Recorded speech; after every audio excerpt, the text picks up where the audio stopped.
Olá pessoal, tudo jóia? Que bom estar mais uma vez aqui em mais um encontro aí de teoria da computação, continuando aí essa sequência aí de apresentação sobre decidibilidade. No nosso último encontro, a gente falou um pouco sobre a importância da decidibilidade dentro da área da teoria da computação, né? Ela normalmente se encaixa aí na teoria da computabilidade. E apresentei para vocês aí um primeiro problema, o problema da aceitação. E dentro do problema da aceitação, de uma maneira geral, a gente viu o primeiro modelo computacional do problema da aceitação, que foi o problema da aceitação aplicado a autômatos finitos determinísticos. Então a gente mostrou que a linguagem AFD é decidível, tá bom? Então, vamos dar um próximo passo hoje. E como sempre eu começo com a frase, né? Pensamento. Antes de começar o trabalho de modificar o mundo, dê 3 voltas dentro da sua casa. Provérbio chinês, tá bom? A gente às vezes deseja mudar muita coisa na vida. Fazemos até críticas aí à estrutura externa que nos cerca, né? Mas certamente um dos maiores desafios da vida mesmo é conseguir mudar a sua própria micro-realidade, né? Sua realidade mais próxima da sua casa, das pessoas mais próximas do seu entorno.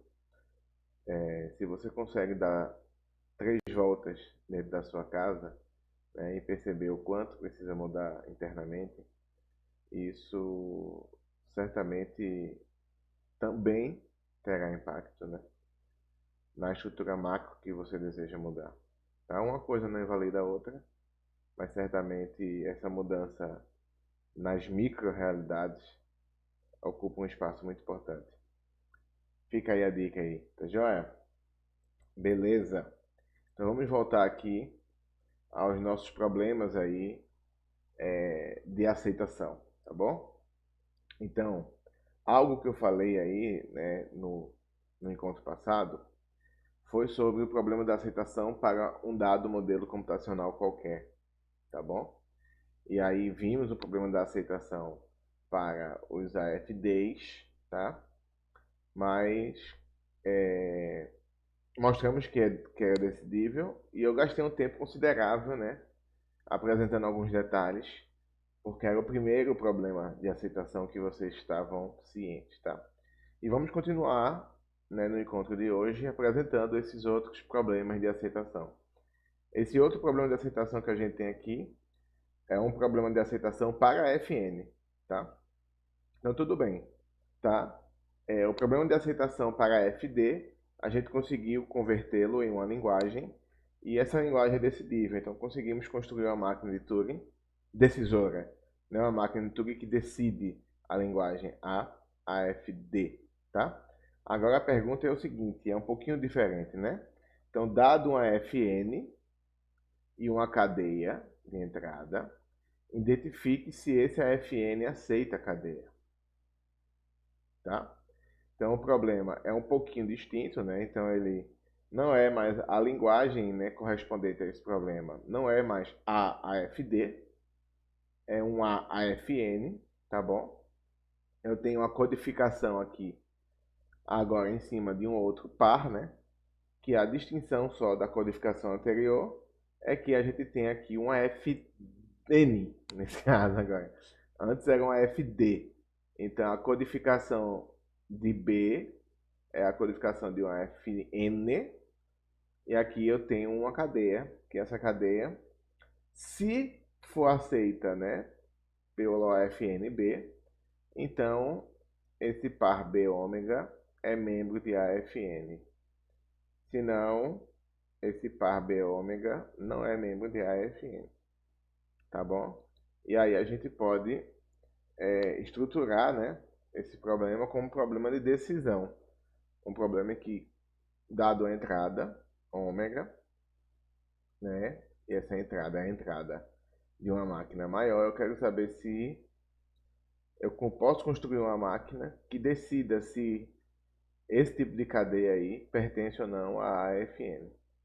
Então eu transformo esse problema de aceitação em um problema de decisão, tá? Então ele vira um problema alternativo por meio de uma linguagem, e se eu consigo decidir essa linguagem, né, se ela é uma linguagem decidível, então não importa qual a cadeia de entrada, eu consigo dizer sempre se é uma FN que reconhece ômega, que aceita ômega, perdão, ou não, sempre num número finito de passos, tá bom? Então a gente quer saber, né, esse é o problema principal aqui, se a AFN é uma linguagem decidível, tá? Esse teorema 4.2 é um teorema também do livro do Sipser, tá? Que fala que o AFN é uma linguagem decidível, sim, tá? E aí, o que vai ter de diferente aqui, né, nessa demonstração, né, a gente vai apresentar, né, se você está falando que a AFN é uma linguagem decidível, então tem uma máquina de Turing que a decide, né? Então, essa é a consequência natural que a gente tem. Então, tudo bem. Então, se tem uma máquina de Turing que a decide, eu quero ver essa máquina, tá bom? Esse é o primeiro passo. E aí, bom, o CIPSE apresenta essa máquina, ele chama essa máquina de N, de navio, tá? Ele faz questão de chamar de uma letra distinta, porque ele já está chamando de M de Maria, aquela máquina do nosso encontro passado aí, tá?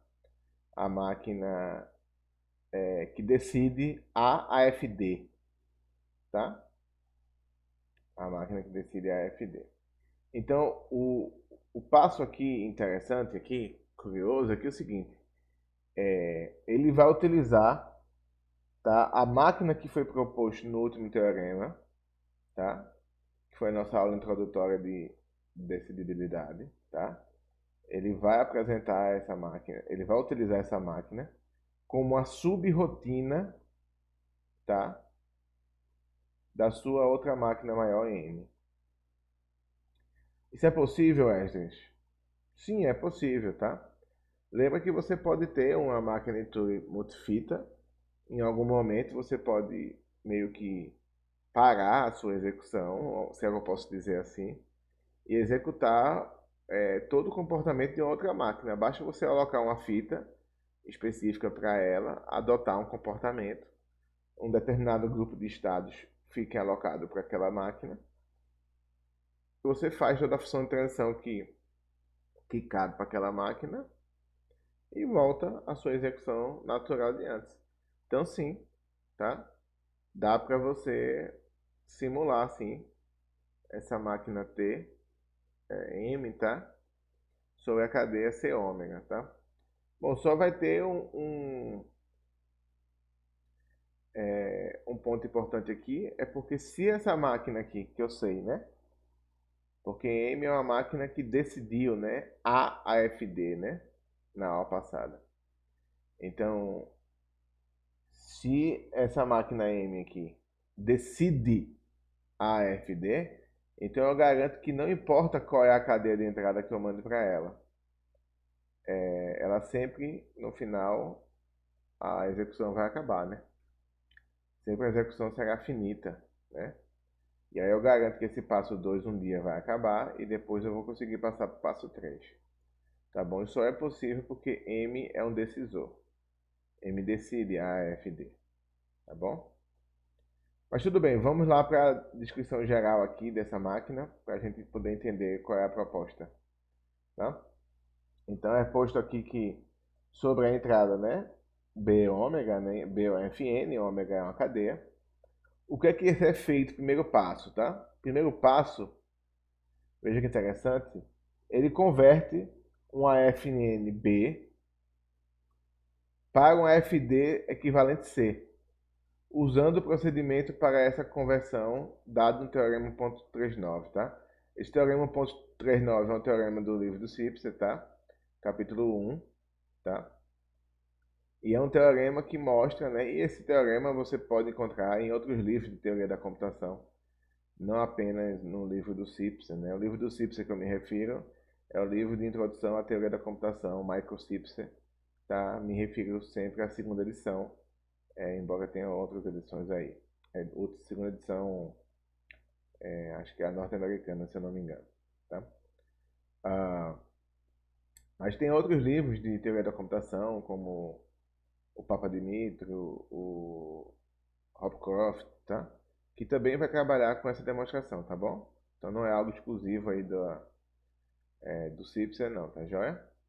Mas o Simpson vai referir-se a uma demonstração que ele já apresentou, né? Teorema 1.39, que diz que é possível, sim, você converter um AFN para um AFD equivalente C, tá? E aí tem um procedimento. E esse procedimento ele é finito. Ele não admite, ele não vai permitir um loop de execução, tá? Porque ele recebe um autômato finito determinístico e aí vai conseguir navegar por todos os seus elementos e conseguir fazer a conversão, tá bom? Eu vou ilustrar essa conversão aqui, revisar para alguns que já viu, para quem não viu, autômatos finitos, né? Linguagens regulares com autômato finito determinístico, não determinístico, expressão regular. Eu vou passar por cima aqui, infelizmente não é escopo, né, dessa disciplina a gente aprofundar nesses detalhes, mas eu vou ao menos apresentar um exemplo aqui de uma FN sendo convertida em um FD, um FN simples com 3 estados, tá? E eu vou converter no AFD, tá? O que acontece é que o procedimento proposto aqui ele é exponencial, tá? Se o meu FN tem 3 estados aqui, que é o que vai acontecer nesse meu exemplo que eu vou apresentar para vocês, o AFD equivalente vai ter 8, tá? Ele vai ter um número 2 elevado a n de estados, em que n é a quantidade de estados do AFN original, tá bom?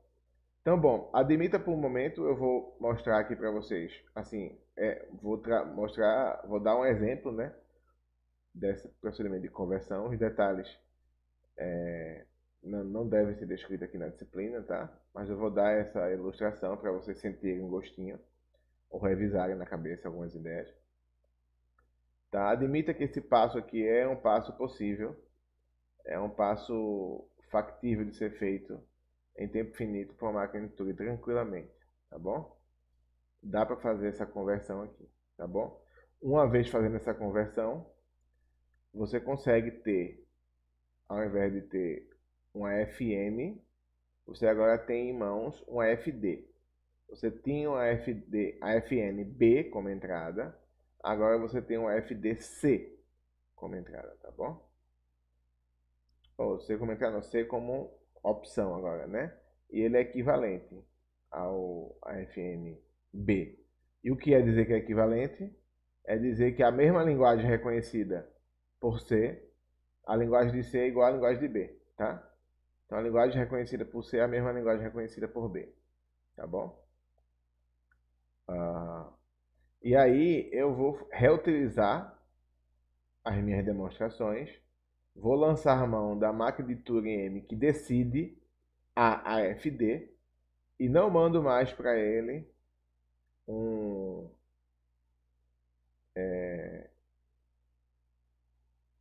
não mando mais para ele o B, né? Porque o B é um FN, tá? Eu já mando a minha conversão para o C, porque C é um FD, e mando o ômega que já tinha sido dado como parte da entrada aqui para a máquina M. Mando.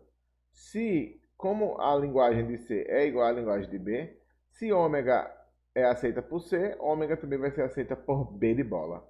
Se ômega for rejeitada por C, também vai ser rejeitada por B de bola. Então, se M aceita, você aceita, e percebe aqui, ó, aquelas características que eu falei no encontro passado, né?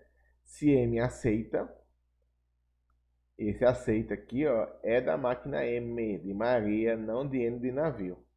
Se a máquina M de Maria que está sendo simulada aceita, você aceita, e tem um negritão aqui, que está se referindo ao N de navio. Caso contrário, isso é, se a máquina M rejeitou, você rejeita, e esse rejeito em negrito aqui está se referindo ao rejeite da máquina hospedeira aí, né? N, tá joia? Beleza? Então, bom, a tática de guerra é essa, né? Use o algoritmo de conversão, converta B para C, tá? C agora é um FD. Eu mando para essa máquina M, né? Por que eu posso lançar mão da máquina M? Porque se o teorema 4.1 fala que AFD é uma linguagem decidível, aqui é o teorema 4.2, tá? O 1 fala AFD é uma linguagem decidível. Ué, se o teorema 1 fala que AFD é uma linguagem decidível, se isso é verdade, então é possível construir um decisor para essa máquina. A gente chama esse decisor de M. Aí eu mando para M a cadeia C, ômega. Tá? Se M aceita, aceite. Caso contrário, rejeita, tá bom? Tá joia? Então, bom, vou ilustrar esse exemplo aqui, porque eu acho que é bom para vocês só refrescarem aqui, para não acharem esse passo muito estranho, porque pode ser que vocês ainda fiquem um pouco desconfortáveis com esse passo, tá bom? Então vamos lá. Vamos dar uma ilustrada aqui, tá bom? Vamos ver aqui, deixa eu pensar no FD aqui. No FN, né? Vou fazer um FN que reconhece todas as cadeias, reconhece a linguagem formada por todas as cadeias que terminam com 10, tá bom? Então, o alfabeto é o alfabeto clássico binário, tá bom? Eu vou trabalhar na seguinte ótica aqui, né? Eu vou ter uma FN, a FNB, tá? Esse aqui é um FN, tá? E aí eu vou fazer aqui B, reconhece todas as cadeias que terminam com 10. Então, 1, 0, tá? E aqui não importa qual é o tipo de símbolo que ele recebe.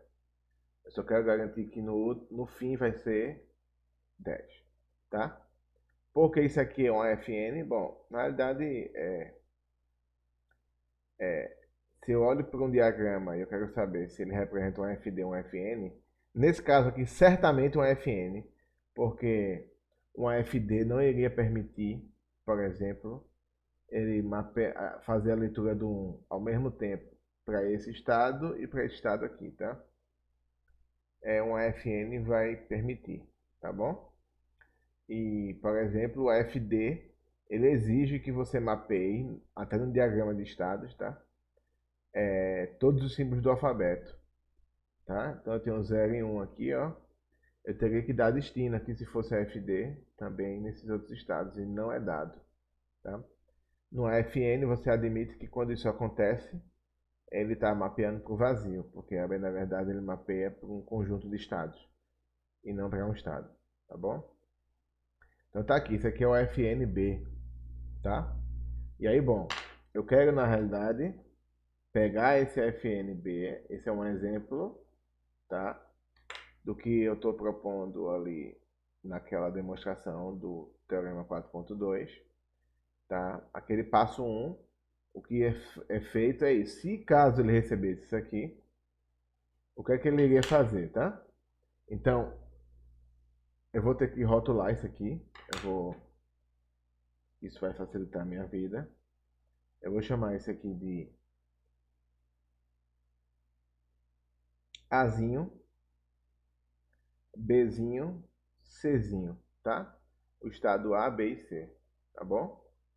E aí, como eu disse para vocês, tá? Lá apresenta, né, a conversão em detalhes. Aqui tem 3 estados. Eu vou ter 2 elevado ao cubo de estados no AFD equivalente. Eu tenho um AFNB, eu vou construir agora o AFDC. E aí esse AFDC vai ter 8 estados, tá?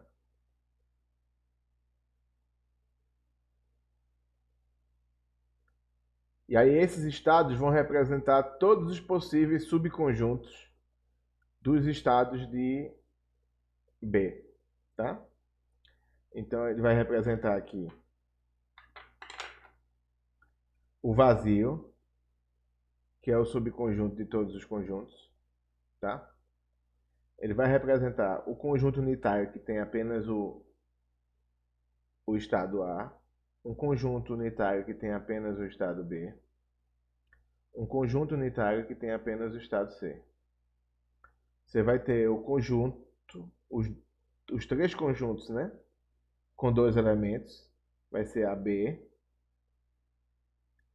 AC,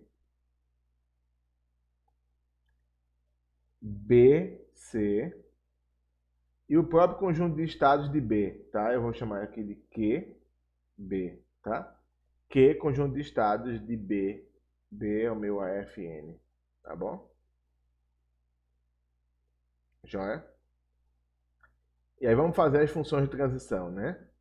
Então, bom, o vazio, bom, no caso aqui, como o AFD ele é amarrado, né, com o alfabeto, todos os estados têm que emitir, né, dar destino às flechas de transições do alfabeto, que no caso é 0 e 1. O vazio manda para ele mesmo, tá? Joia? O A, toda vez que eu leio o A, tá? Toda vez que eu estou no A e leio 0, ele volta para o A, tá? Então aqui eu tenho o A, tem um laço para o 0. Toda vez que eu estou no A e leio 1, eu vou tanto para o A quanto para o B, tá vendo? Quando eu leio 1, eu vou para o estado AB, tá? E essa aqui é a sacada aí da conversão, tá? Ele está simulando, na realidade, o não determinismo por meio de um determinismo, tá? Então ele olha cada ramo da sua árvore como um nozão, tá? Essa é a diferença. Cada ramo, não, cada nível da sua árvore como um nó, né? Dei destino para o 0 e para o 1, dei destino para o 0 e para o 1. Agora eu vou para o B. O B, quando lê 0, vai para o C, tá?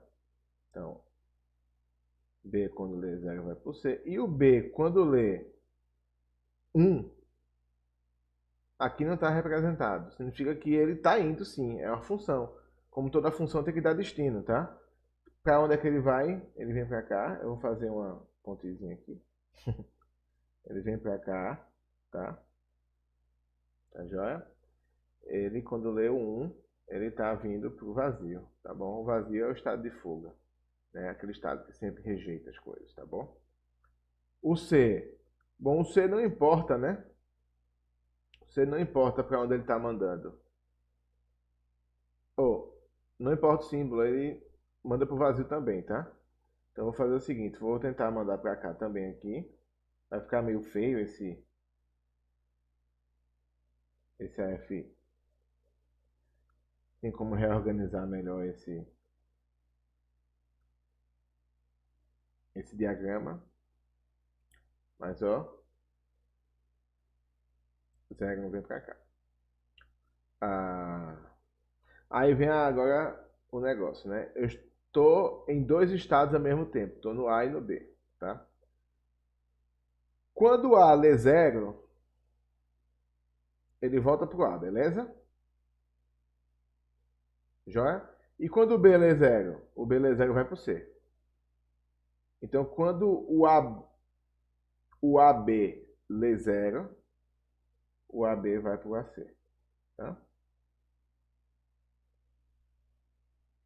Porque o A quando lê 0 vai pro A e o B quando lê 0 vai pro C, tá? Vai pro AC. E o A quando lê 1 o A quando lê 1 vai para o AB, tá? E o B quando lê 1 vai para o vazio.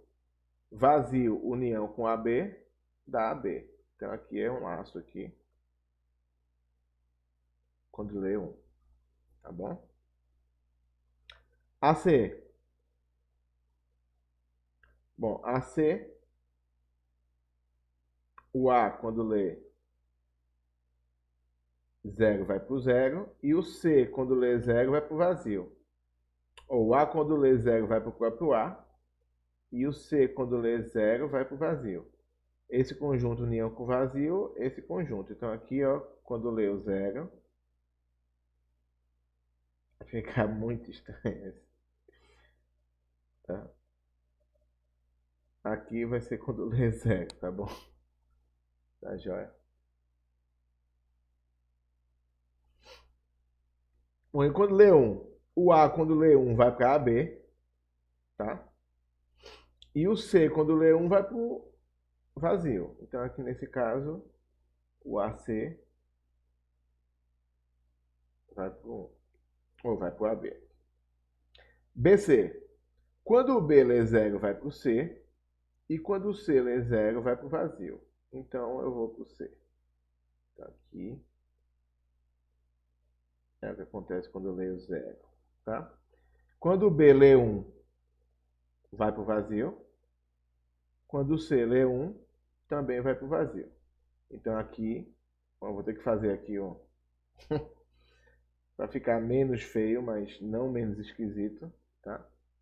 Então estou fazendo essa flecha loucona aqui. E dizendo aqui é o que acontece quando eu leio o símbolo 1, tá? E por fim aqui o QB, tá? O QB é todo mundo, tá? Então é A, B, C. Então, quando A lê 0, eu vou pro A, beleza? Joia? Quando o B lê 0, eu vou pro C. Então aqui eu já tenho a C, beleza? Garantido. E quando o C lê 0, vai pro vazio. Então pelo menos a C eu tenho. Então aqui, nesse caso, quando o QB lê 0,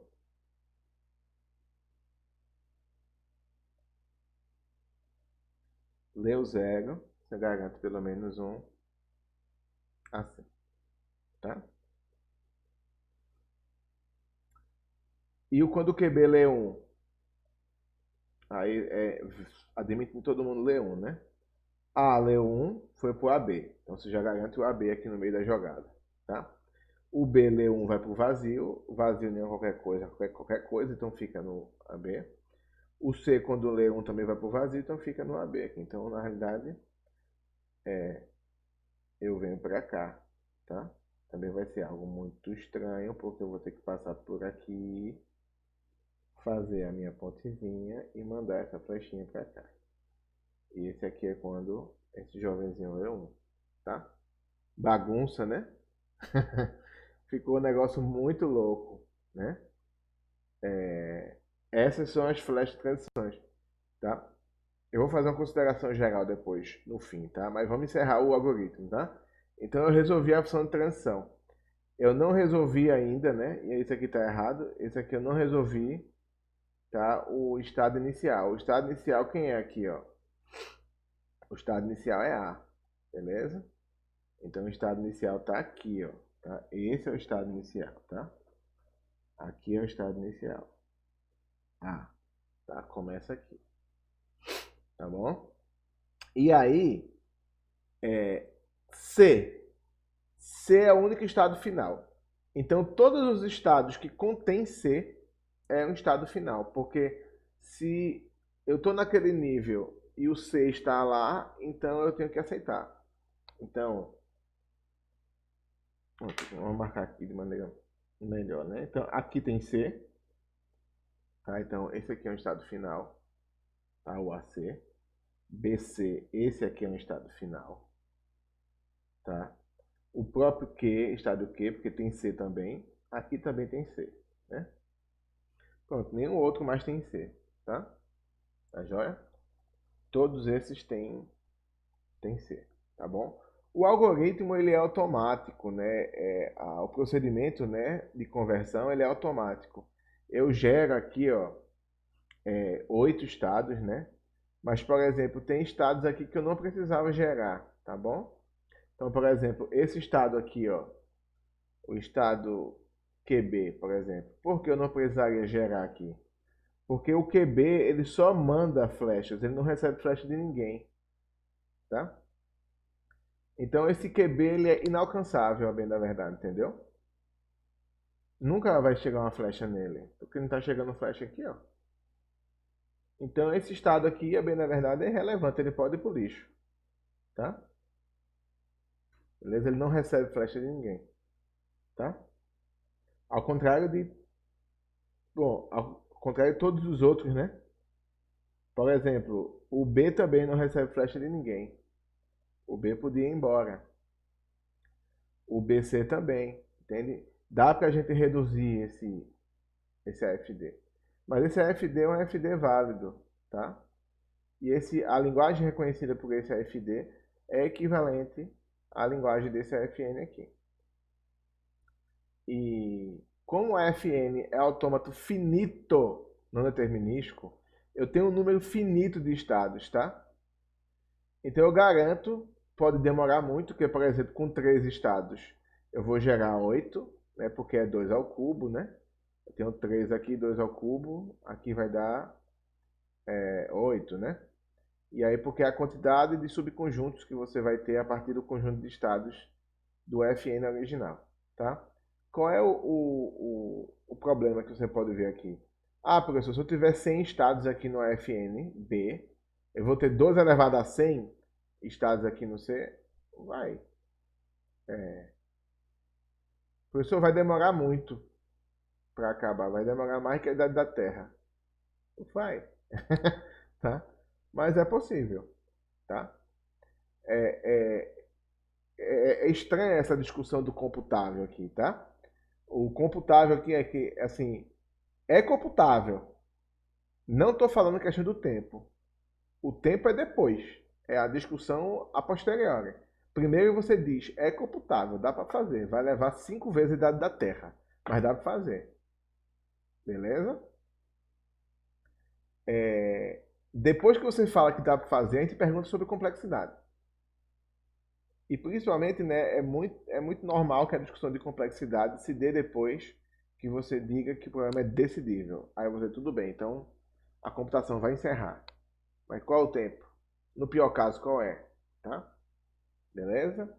Então, você não está preso somente, né, aos problemas decidíveis para fazer a análise de complexidade.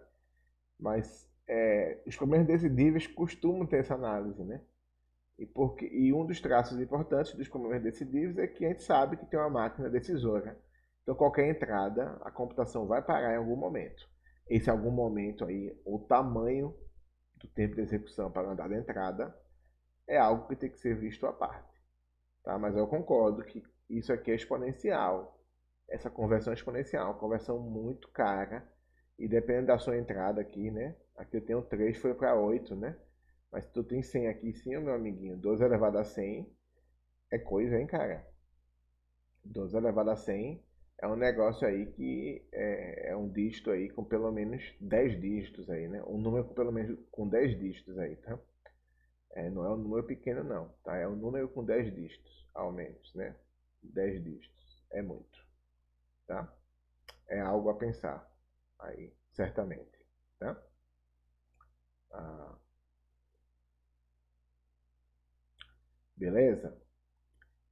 Então, assim, é um procedimento passível de ser feito por uma máquina de Turing. E aí, como é que eu faria se você me perguntasse?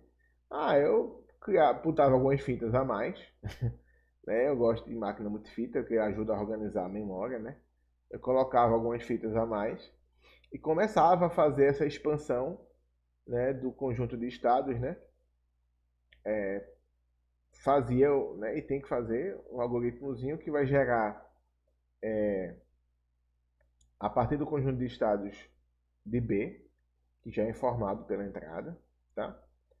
Você vai gerar o conjunto de subconjuntos, de todos os possíveis subconjuntos né, do AFN original, tá?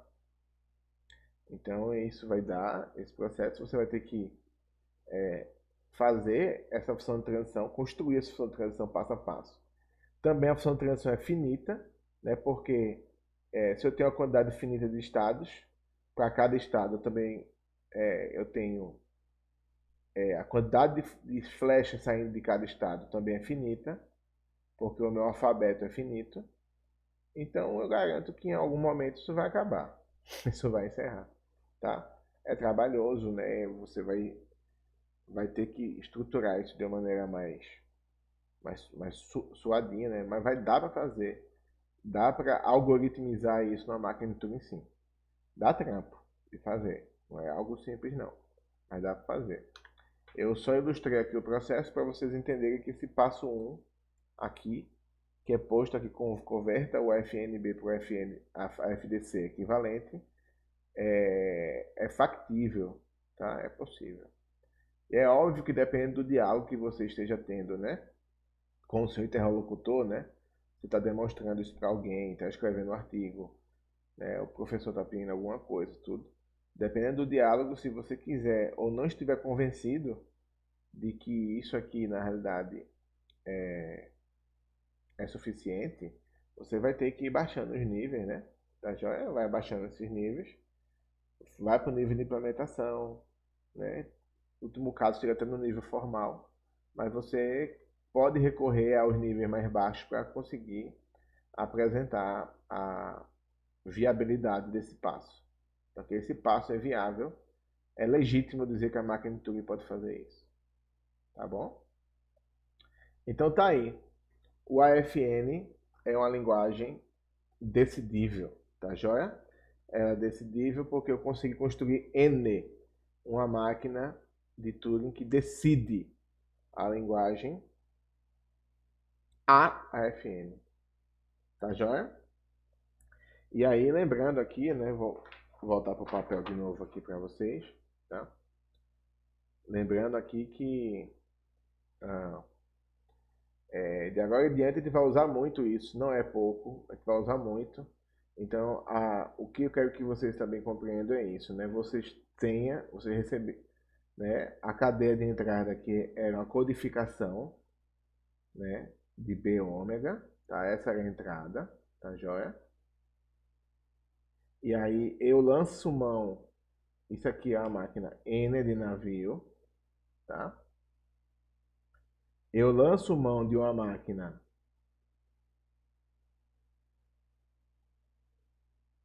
M, tá? Que essa máquina, tá? Decide. Essa máquina aqui é um decisor da linguagem AAFD. Essa máquina está associada à linguagem AFD. M é um decisor, tá joia? Eu converto o AFN, deixa eu colocar aqui. Eu converto o AFN B, tá? Para o AFD C, tá? Essa conversão é feita, tá? E aí, uma vez que a conversão é feita, eu mando como entrada aqui C ômega. E aí essa entrada será a saída daqui de M, será a própria saída da máquina N. Se M aceita, N também vai aceitar. Se M rejeita, N também vai aceitar. Mas é importante que vocês percebam que a gente vai utilizar essa estrutura de criação de máquina. A máquina N hospedeira vai rodar ou simular uma outra máquina, tá? Que decide alguma linguagem anterior. Essa estrutura aqui a gente vai usar demais, tá? Receba a cadeia de entrada, tá? Faço um pré-processamento e utilizo o decisor de algum teorema que já foi provado. O capítulo sobre decidibilidade, né? E os teoremas de computabilidade, eles lançam mão de linguagens decidíveis, né, para poder provar a decidibilidade de outras linguagens. Tá? Isso é comum, e aí é interessante que vocês se acostumem com isso, porque são problemas naturais aí de decidibilidade. Tá? Então é natural você provar a decidibilidade de uma linguagem lançando mão de uma outra linguagem que você já sabe que é decidível. Tá joia? Então, essa é a tática aí do problema de aceitação para FN, tá bom? E aí, a gente vem com mais um outro problema, tá? A gente viu que o problema de aceitação para AFD, tá? O problema de aceitação para AFD, ele é verdade ou ele é decidível, tudo bem. A AFD é decidível. O problema de aceitação para AFN também a gente viu que é decidível. A AFN é decidível. E agora vamos aplicar esse problema para a expressão regular, tá? Então, o problema ele é enunciado da seguinte forma, muito semelhante ao que vocês já viram aqui, né? Dada, né, que é dada, né? Dada uma expressão regular, R, e uma cadeia de entrada ômega, identificar se R, que é uma expressão regular, gera ômega, tá? Então a gente consegue escrever esse problema em formato de linguagem, então bastante semelhante à linguagem que a gente viu antes, tá? Então só que o par aqui é R ômega, em que R é uma expressão regular, que gera a cadeia ômega, tá bom? Beleza? Então eu quero saber se a expressão regular é um decisor. É decidível, perdão, tá? Se existe um decisor para A é XR, tá bom? E bom, sim, existe sim. Existe um decisor para A é XR, tá bom? E aí da mesma forma, né? E aí, bom, só lembrar aqui, né? Vou voltar para o papel, tá? Não sei se... Bom, quem pegou linguagens formais autômatas comigo já deve ter visto esse círculozinho que eu costumo fazer, né? Então eu faço o seguinte, ó. É muito tranquilo gerar uma F... tranquilo não, não é possível, né? Nem sempre é tão tranquilo assim. Mas é possível você converter, tá? Uma FN, tá? Para uma FD, né? Eu mostrei para vocês um exemplo, tá? E é muito tranquilo ou possível você converter uma expressão regular numa FN, tá? Bom, e também dá para converter uma FD numa expressão regular, tá? Dá um trabalho, né? Não é tão simples assim, é o processo de conversão. Mas também tem um algoritmo finito aqui que você converte um FD na expressão regular. Aí tu lança a mão de um modelo computacional chamado autômato finito não determinístico generalizado. É o capítulo 1 também do CIP, você vai trabalhar nisso. Eu acho que também outros livros de teoria da computação também trabalham. Esse círculo aqui é um círculo comum, tá? A gente consegue intercambiar esses três modelos, porque esses três modelos computacionais são equivalentes em poder. Esses três modelos vão reconhecer o mesmo grupo de linguagens, né? As linguagens regulares, tá? Então eles dão conta do mesmo conjunto de linguagens. Então, se um reconhece uma linguagem, eu garanto que tem como construir um, uma expressão regular ou um FN se o FD reconhece aquela linguagem, tá? Eles são equivalentes em poder, tá bom? E aí, bom,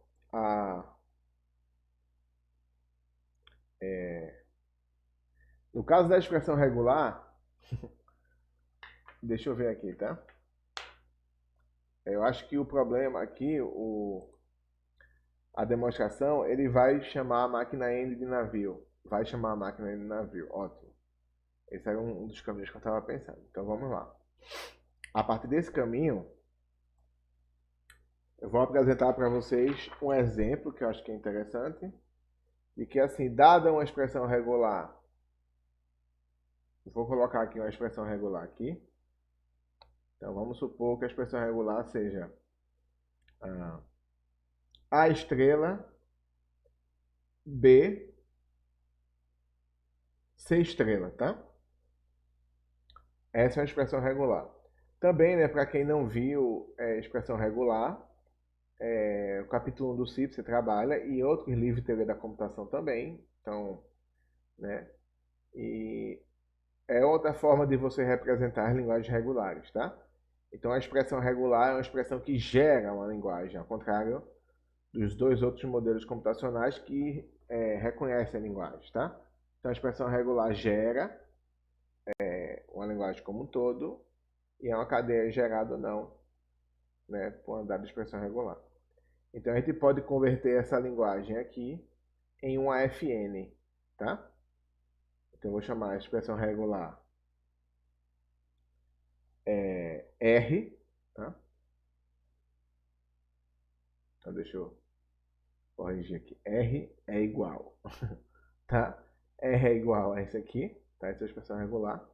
E eu vou gerar aí o AFNA, tá? Então eu vou chamar aqui o AFNA, que reconhece a mesma linguagem gerada por essa expressão regular R, tá? Bom, a tática vai ser o seguinte, eu tenho aqui a concatenação, tá? De três coisas aqui, tá? Então eu vou fazer o seguinte, aqui eu tenho...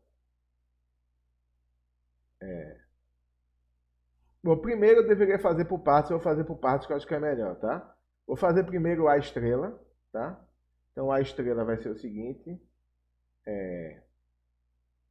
eu faço uma FN que reconhece apenas a linguagem unitária A, certo? Eu gero o AFN, eu vou logo nos átomos, tá? Que gera apenas a linguagem unitária B, e eu gero o AFN que gera apenas a linguagem unitária C, tá? Esse é o passo 1, tá? O passo 2 esse aqui é o passo 1, tá? O passo 2, eu vou gerar o estrela, a estrela, aqui só está a linguagem unitária A. Para fazer o a estrela, eu crio um novo estado, tá? E vou reaproveitar aqui, ó, todo esse FN. Ele vem com a transição epsilon para cá, tá bom? A. E tem uma transição epsilon para cá.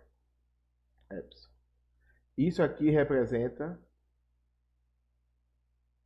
o A estrela, tá? Bom, o B está aqui no meio, não precisa fazer mais nada. Mas o C aqui precisa. Tem um estado novo, tá? E aí eu vou criar, repetir todos os outros aqui, do C, tá? Só que aqui tem uma transição epsilon para cá. E aqui eu trago a transição epsilon para cá para representar o estrela, tá? O B permanece do mesmo jeito aqui, tá? Bom, vai dar um pouco de... Eu vou tentar manter aqui na tela de vocês aqui o que estava antes. Vamos ver se eu consigo fazer aqui, tá? Então, eu vou tentar copiar aqui do lado de cá aqui.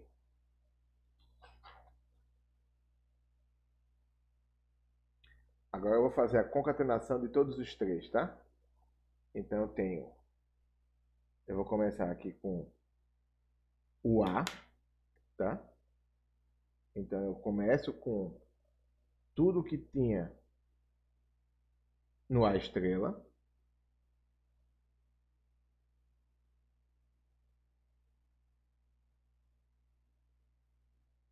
Tá? Bom, eu acho que eu não posso garantir aqui ah, esse estado final aqui eu não posso garantir. Ele só vai ser o final do último, tá? Esse aqui teria que ser um estado aqui que não é final. Eu vou ter que fazer isso aqui para você ver que isso aqui não é. Eu vou fazer do zero aqui, vai. As coisas meio rascunhadas aqui não dá certo. Então ele fica assim, ele deixa de ser final, porque na concatenação eu só garanto final o último. No caso seria o estágio do C, tá bom? Então eu tenho o A, ele volta aqui para o epsilon, tá joia? Ele é o estado inicial, tá? Depois todos os estados... Eita caramba! Era para dar a volta. Eu não tô ajudando hoje aqui, hein? Bora lá.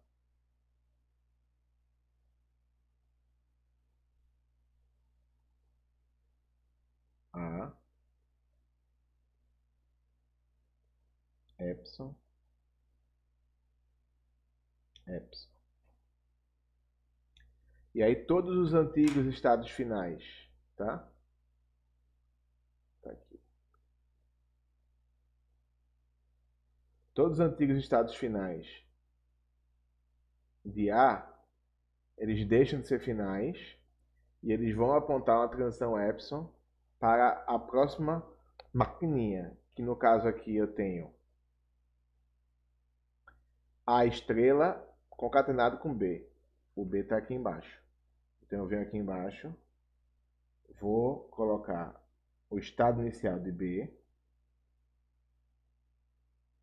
e o estado final. Não vou marcar porque a gente só vai marcar o estado final no fim, tá? E aí todos os estados iniciais, ou todos os estados finais do A estrela, tem que vir para o antigo inicial de B. Aqui tem o epsilon. Aqui, vamos ver aqui. Esse também é final. Aqui também tem um epsilon. Tá? E aí, por fim, aqui embaixo, eu coloco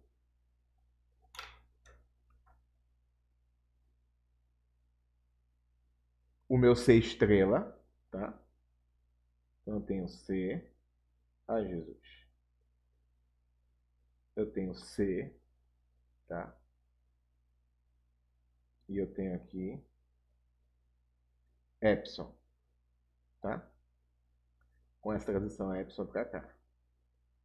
Tá ok? E a mesma coisa, o estado final de B, que é apenas um. B aqui, ó. O estado final dele, apenas um, tá? Apenas esse aqui. Então eu venho para cá e coloco flechinha saindo do A, o inicial do C estrela, que é o epsilon, tá?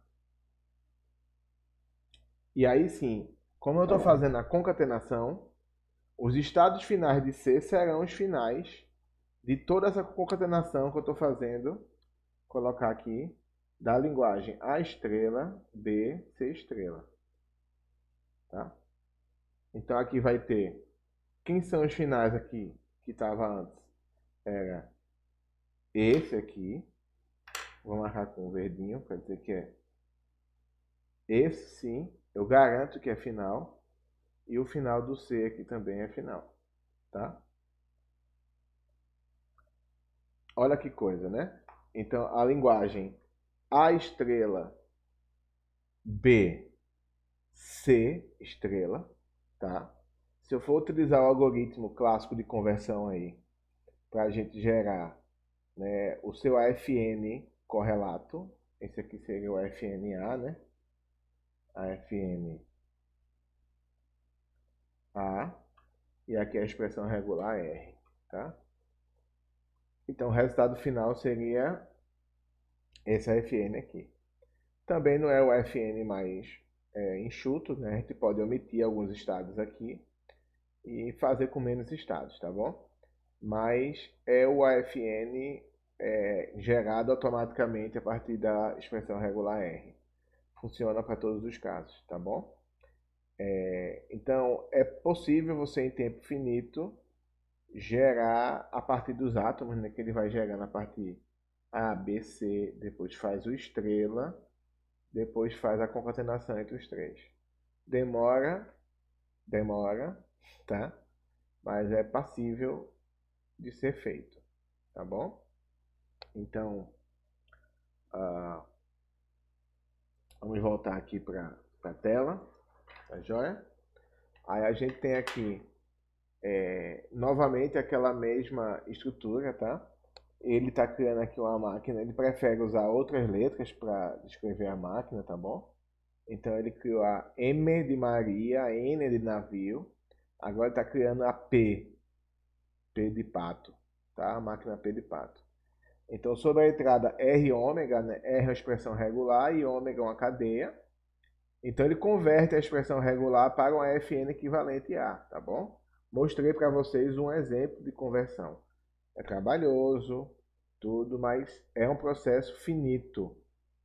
É possível converter utilizando esse procedimento. Então é um procedimento que é apresentado no Teorema 1.54.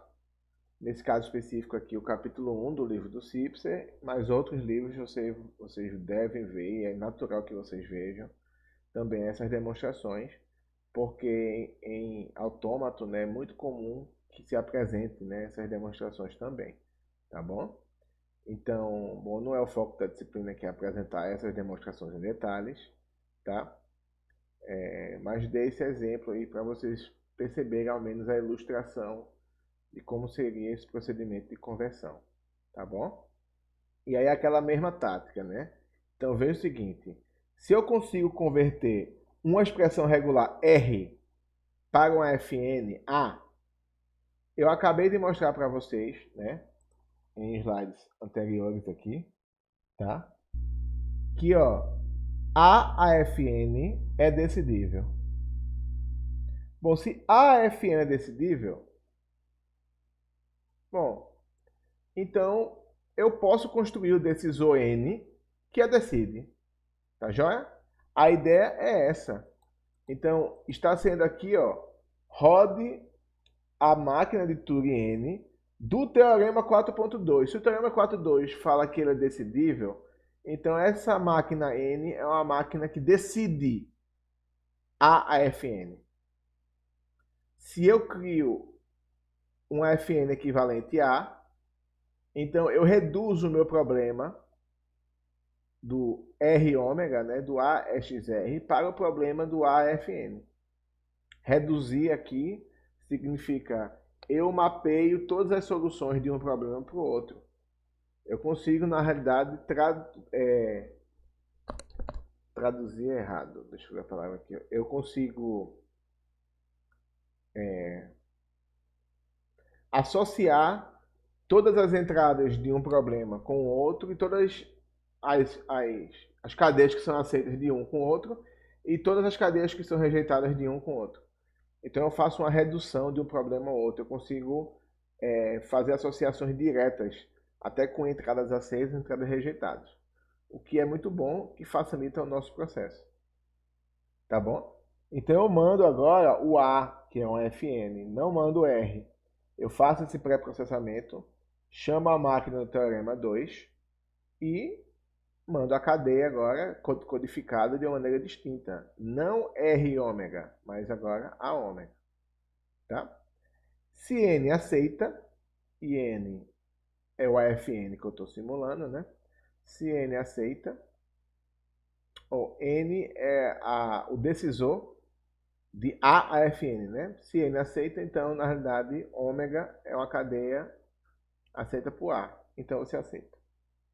Caso contrário, você rejeita. Esse rejeita e aceita negrito, lembrar, é o rejeita e aceite da máquina P. Tá bom? Então, vale lembrar também de novo, né, que o que a gente está fazendo aqui com a máquina P, tá? Deixa eu... não vale a pena, vamos colocar do zero aqui, tá? Então, estou criando aqui uma máquina P, tá joia? E aí P recebe como entrada, tá? Uma codificação R ômega, tá joia? E aí o que é que eu faço? Bom, eu converto, né, a minha expressão regular R, eu converto para uma FNA, tá joia? Esse FNA é mandado como entrada para uma máquina N de navio. Esse N de navio, lembrar, está associado com qual linguagem? A linguagem AFN, que eu sei que é uma linguagem decidível. N é o decisor dessa linguagem.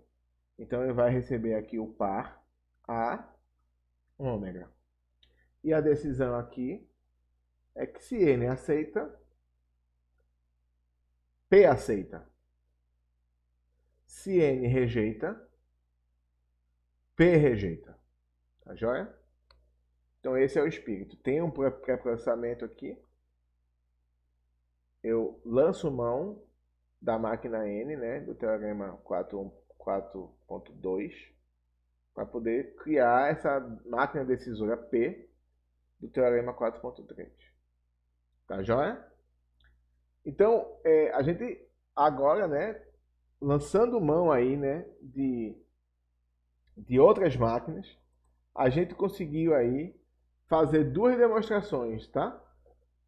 Demonstrações da decidibilidade do problema da aceitação para FNs e a decidibilidade do problema da aceitação para expressão regular, tá bom? Isso é muito bom. A gente vai ter lançar a mão dessas máquinas aí em vários momentos, tá? Bom, a primeira mão você pode até pensar, eu vou falar sobre o problema da vacuidade já. Para falar assim, Esdras, isso é muito bom, você sempre dá um jeitinho, sempre dá uma, né, tem sempre uma mágica aí no meio do processo e a linguagem é decidível. Então assim, cara, qualquer linguagem é decidível, né, cara? Você vai lá, ó, dá um jeitinho lá e o negócio resolve. Bom, isso não é verdade. E a gente vai ver aí que eu estou começando com as linguagens que são decidíveis, né? Para você sentir um pouco o sabor. Mas você vai sentir o sabor de linguagens indecidíveis, tá? Que não tem como você decidi-las. E aí, inicialmente, você tem que ter essa percepção, né? Das linguagens que são decidíveis. Você vai perceber o conjunto de linguagens que não são, tá? A gente vai chegar lá, tá bom? Tá joia? Tudo bem, então vamos lá. A gente tem o último problema do dia aqui que a gente vai ver, tá? É o problema da vacuidade aí de uma linguagem, tá bom? Então, não é mais um problema de aceitação. A gente vai voltar para o problema de aceitação depois, tá? Mas é um problema agora da vacuidade de uma linguagem. O problema é o seguinte. Dado a linguagem L, eu quero saber se L é vazia, tá? O problema aparentemente simples, né? Se L é vazia, basta contar a quantidade de elementos aí dessa linguagem, tá bom? Tudo bem. Não tem nada demais aí, tá? Mas o que é interessante é que se você estiver preocupado aí em associar o problema da vacuidade com o modelo computacional, então a coisa muda. O seu problema muda de figura, tá? Então, quando você aplica o seu problema de vacuidade de linguagem a um AFD, então você vai ter uma linguagem chamada VAFD, em que V é o problema da vacuidade da linguagem de um AFD, beleza? Tá joia? da linguagem de um AFD. Então, quais são os membros da linguagem de VFD? São todas as codificações de um AFD, codificações cadeias, beleza? De forma que A é um AFD e a linguagem de A é vazia, tá? Bom, não sei se vocês perceberam, mas existem infinitos AFDs, tá? Em que a linguagem é vazia, tá joia? E é preciso que vocês vejam isso, tá? Então, por exemplo, o AFD mais básico aí, né? Vamos colocar o alfabeto 01, tá bom? Então tem o alfabeto 01, tá? Tá aqui. No caso do AFD, eu sou forçado a colocar o alfabeto aí, porque tem jeito. Bom, o menor AFD tem que ter um estado. E isso é obrigado porque você tem que ter um estado inicial. Seu estado inicial é obrigado, tá? Então você tem que ter pelo menos um estado aqui, tá? E aí o menor AFD que tem linguagem vazia é esse, né? Se o seu alfabeto for 01, você é forçado a colocar esse laço aqui e acabou. Tá aqui o seu AFD com linguagem vazia, tá bom? Ele não tem estado final, então todas as cadeias vão ser rejeitadas, tá bom? Tá joia? Então qualquer AFD, você pode criar um AFD aqui, fictício aqui, eu vou até fazer uma ficção aqui. Ele pode ter 1000 estados, tá? 1000 estados. E todos os estados são simples. Então qualquer AFD pode ter 40 mil estados, 10 estados, 20 milhões de estados, 2 estados, 4 estados, não importa.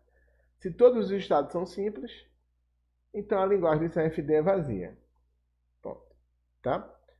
Então, só daí você já tem um conjunto infinito de AFDs aí, com linguagens vazias. Tá? É o único caso? Não, não é. Porque se fosse o único caso, seria muito tranquilo. Você fala assim, se um AFD não tem estados finais, então você diz que a linguagem dele é vazia. Mas um AFD ele pode ter estados finais e a linguagem ser vazia. Então, por exemplo, eu posso ter um AFD desse tipo aqui. Ó.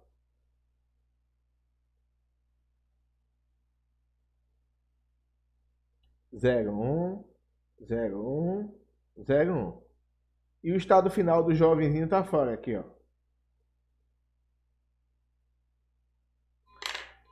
Isso tudo aqui, ó, é o seu AFD.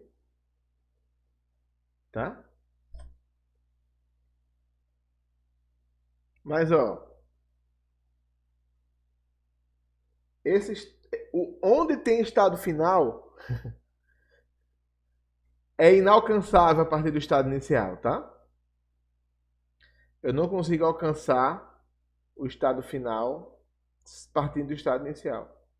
Então, esses AFDs também representam, são AFDs que têm linguagem vazia, tá?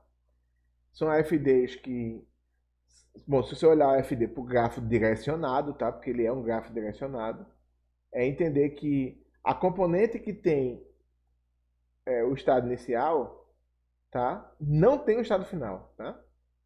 Porque ele pode ter mais de um componente, né? Então a componente, que são dois componentes, porque ele não é conexo, né? Então a componente que tem o estado inicial não tem o estado final, tá? Esse também é outro caso aqui. Não é suficiente dizer que não tem estados finais, tá? Tem esse cenário aqui também, tá bom? Beleza?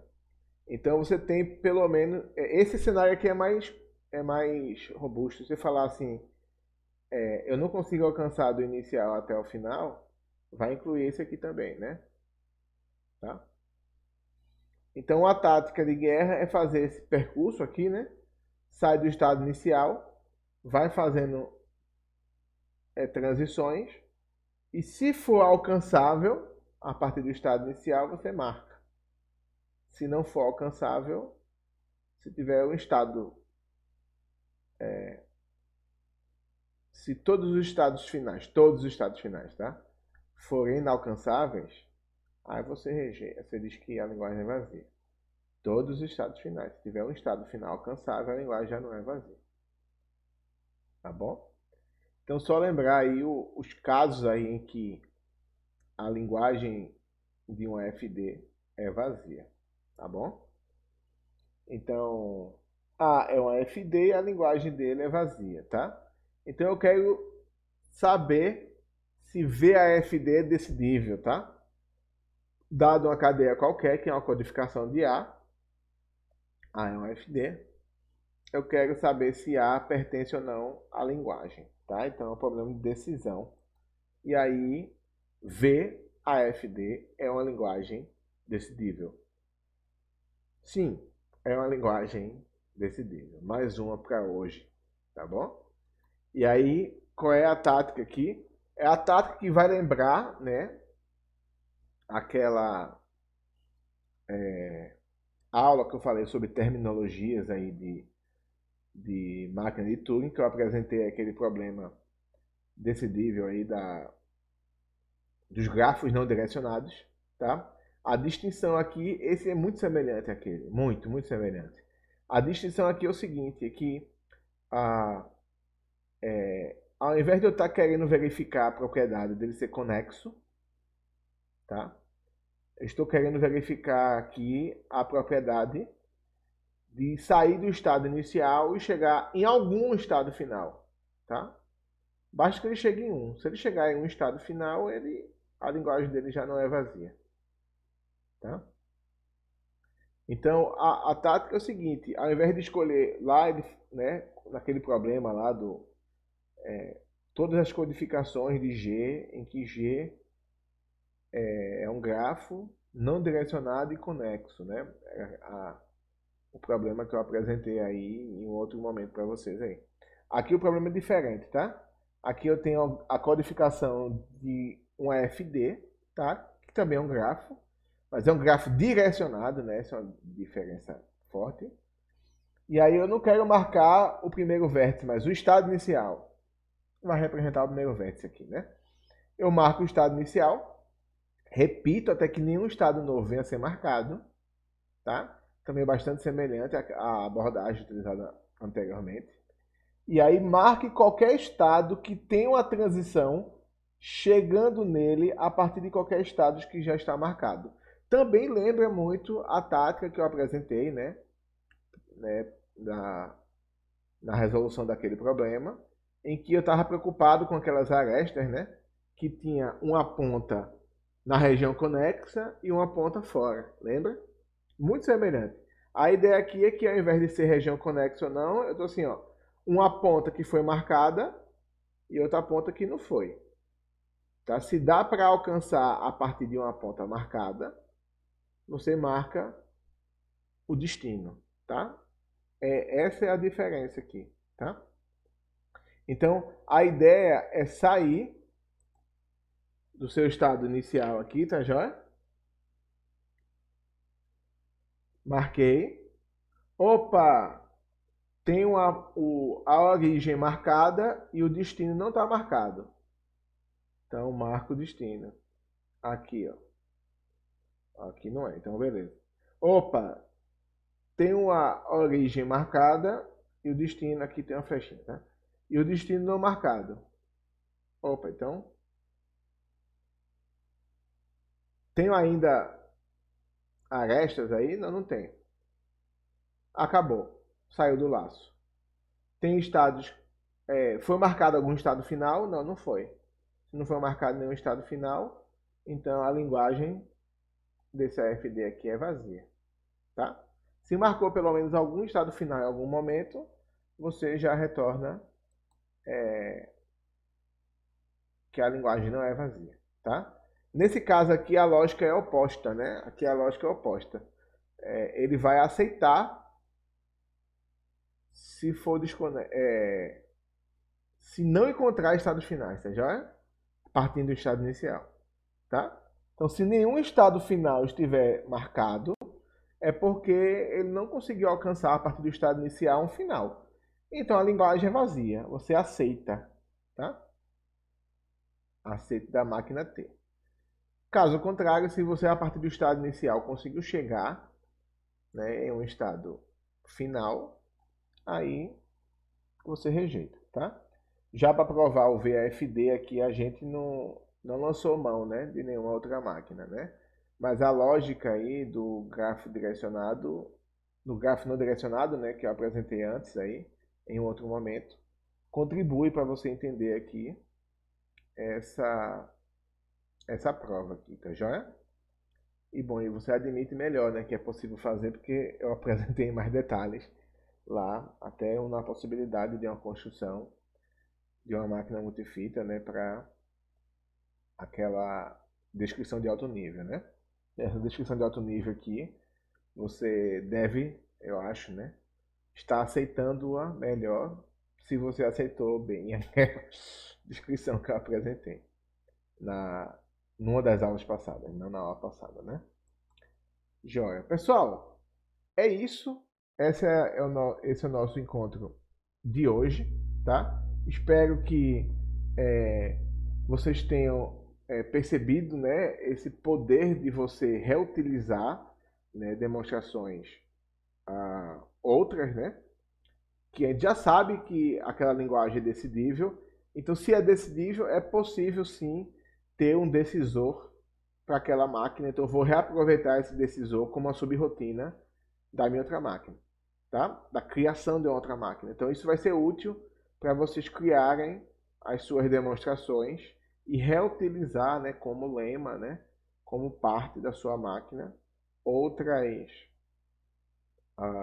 máquinas de Turing que são consequências, né, do próprio teorema. Então, se o teorema fala que uma dada linguagem é decidível, o corolário que tem é que se é decidível, então tem uma máquina de Turing que é decide. Vou chamar essa máquina de Turing de G, máquina de Turing de P, e eu vou fazer a festa e usar essa máquina, tá? Se for útil, obviamente, né? Se essa máquina contribuir para a sua demonstração, tá joia? Tem alguns problemas de aceitação que não são decidíveis, e a gente vai ver eles, tá bom? E muitos desses problemas básicos aí de vacuidade, a gente vai ver um também sobre equivalência, né? Eles vão ajudar a gente a provar a decidibilidade de outras linguagens. Provar a indecidibilidade é um pouco mais difícil. É dizer que não tem como decidir, né? Mas a gente vai mostrar, a gente vai mostrar também isso. Não é algo tão simples, mas a gente vai passar também por esse percurso. A área de decidibilidade, né, dentro da teoria da computabilidade, ela está preocupada com esses dois caminhos aí. Mostrar que um problema é decidível, esse é o primeiro caminho. Mas quando você tiver suspeitas que ele é indecidível, você pode também provar a indecidibilidade dele. Tá? E uma vez provando, você garante que é impossível decidir. Se é impossível decidir, você também é, é, como é que eu posso dizer? Você evita muitos problemas futuros, porque você não vai gastar tanta energia em algumas coisas, se você sabe que o problema é indecidível, tá? Até conto uma história, né, que eu acho que é interessante, que é a história do chefe que chega para você e pede para você fazer uma coisa e depois de 2 dias você chega lá e fala: chefe, não consegui fazer, tá? Então esse é um caminho de resposta. Depende do problema, imagina que o seu chefe pediu para você fazer, você fala assim: chefe, eu não fiz, mas ninguém no mundo vai fazer, porque esse problema é impossível. Não tem solução. O que você me pede é insolúvel. Bom, então a segunda resposta com certeza é mais bonita que a primeira, né? E aí você convenceu o seu chefe de que não adianta gastar energia naquele problema porque ele é insolúvel, é mais bonito, né? É mais agradável, né? Então assim, essa resposta é mais qualificada do que você dizer apenas sou incompetente, não consegui fazer, tá? E às vezes somos incompetentes e isso não tem problema nenhum, é da vida, tá? Competência é algo que você desenvolve e aprende com a vida, né? Mas tem coisas que a gente tem o conhecimento da impossibilidade delas. E aí conhecer isso e poder apresentar no momento certo, né? Quando você for confrontado aí com a impossibilidade, isso é muito bom. Qualifica a sua resposta fica mais bonita, porque não está restrita à sua incompetência. Está restrito, na realidade, à natureza da máquina, a natureza do problema, a natureza das condições. Não depende de você de maneira direta. Depende do contexto. Então, isso deixa você mais ah, respaldado, vamos dizer assim, tá bom? Pessoal, é isso aí. Um abraço. Até o nosso próximo encontro virtual, tá bom? Tchau, tchau.